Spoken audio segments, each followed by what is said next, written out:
Well, when you present that to ministers and when they're being asked that, they will say, oh, we're very confident we will get a trade deal by the end of December.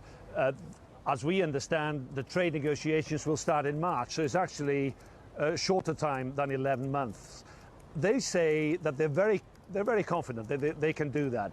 And this government now, after getting a thumping majority in the December election in the UK, wants to push on and focus on education, the economy, on the health service, on infrastructure. He wants to move away from this very divisive and still divisive Brexit argument in Britain, and he wants to focus on that. But the problem is these trade agreements will for sure overshadow whatever this government tries to do this year, because those trade agreements with the future, not just with the EU, but with the United States, with Japan, with African countries, will be very, very important for the prosperity of Britain in the future.